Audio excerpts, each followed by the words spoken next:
Chers professionnels de l'éducation, très chers collègues, nous sommes un collectif rassemblant des professionnels de l'éducation.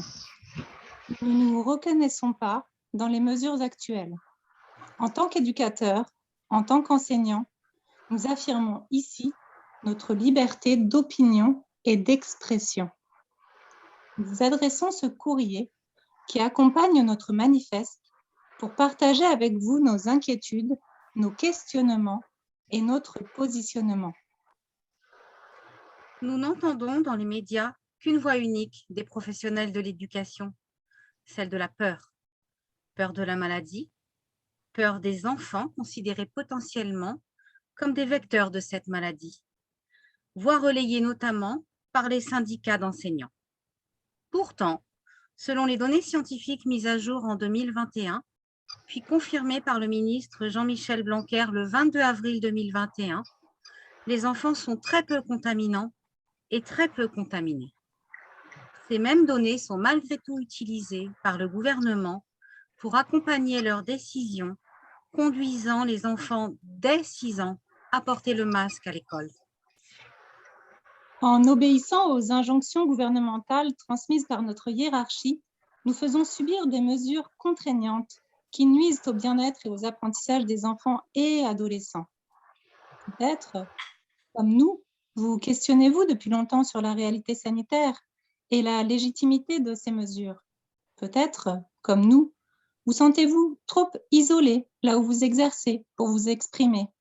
Mais peut-être n'êtes-vous plus en accord avec ce que vous mettez en œuvre au quotidien.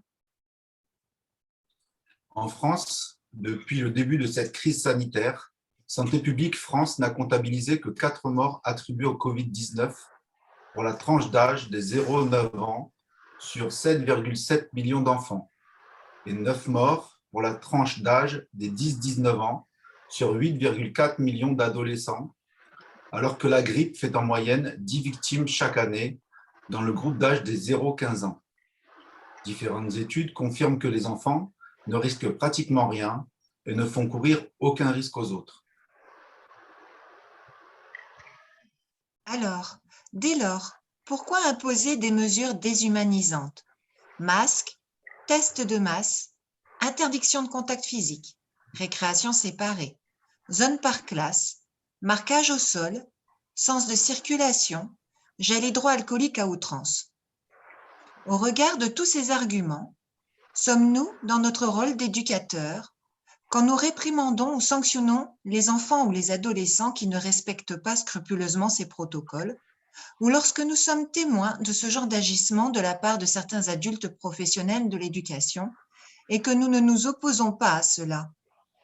Par ailleurs, ces mesures se sont imposées comme une nouvelle norme sans débat, sans prise en compte de l'évolution des faits scientifiques, sans aucune étude d'impact et sans perspective de fin. Aujourd'hui, les enfants dont nous avons la responsabilité sont en souffrance. Stress, isolement, maux de tête, réticence à aller à l'école, fatigue et somnolence, difficultés de concentration, troubles de l'apprentissage et du sommeil, voire sensation d'étouffement et d'oppression, respiration accélérée, gorge sèche, angoisse et même idées suicidaires. Oui, aujourd'hui, des enfants se suicident et les hospitalisations psychiatriques ont augmenté de façon dramatique. Aujourd'hui, nous ne pouvons plus exercer nos métiers d'éducation correctement. Nous ne sommes plus en capacité de mener à bien l'ensemble de nos missions librement et sereinement. Cela engendre des effets catastrophiques humainement, mais aussi sur les apprentissages pour les enfants et adolescents dont nous avons la responsabilité, ainsi que de nombreuses souffrances pour beaucoup d'entre nous. Nous nous associons totalement au manifeste des professionnels de santé pédiatrique qui alertent sur toutes les problématiques de santé physique et psychique liées à l'application des protocoles sanitaires actuels. Problématiques que nous vérifions et auxquelles nous devons faire face quotidiennement en tant que professionnels de l'éducation. Nous nous associons également aux inquiétudes totalement fondées et justifiées de notre point de vue, de tous les parents qui se sont organisés en collectif et qui communiquent leur refus de tout souci pour leurs enfants.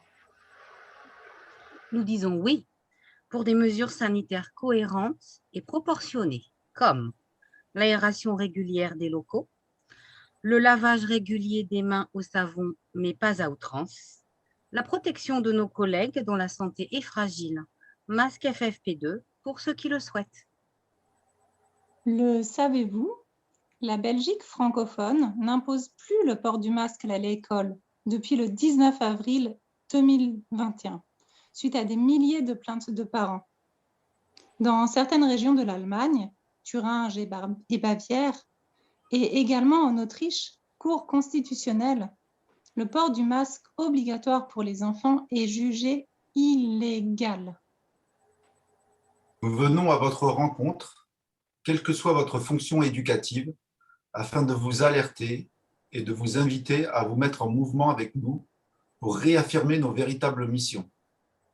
En effet, en tant que professionnels de l'enfance et de l'éducation, nous avons la responsabilité de l'intégrité physique et psychique des enfants, ainsi que du cadre pédagogique de nos classes et établissements. Dès lors, comment peut-on appliquer des protocoles sanitaires les uns après les autres, depuis 1 an, sans se demander si cela peut être maltraitant, dangereux pour les enfants? Où est la bienveillance de nos hiérarchies face à tant d'incohérences? Si nous ne nous positionnons pas en nombre aujourd'hui, jusqu'où allons-nous accepter d'aller? Jusqu'où la peur va-t-elle nous mener? Savoir désobéir à des règles injustes est aussi important qu'obéir à des règles justes. De plus, comment apprendre aux jeunes à devenir des adultes libres, ouverts et responsables si on leur montre qu'être adulte, c'est craindre l'autre, penser qu'il est une menace, ne pas l'approcher ni le toucher, alors que l'enseignement devrait nous pousser justement à nous ouvrir aux autres? Si vous partagez notre désir de réaffirmer notre parole et nos compétences de professionnels, et pour adresser à nos hiérarchies un cri d'alarme, nous vous proposons de signer notre manifeste. Vous trouverez le lien dans la description de la vidéo. Nous vous remercions de tout cœur pour votre écoute et pour votre implication à nos côtés au service des enfants et de la jeunesse.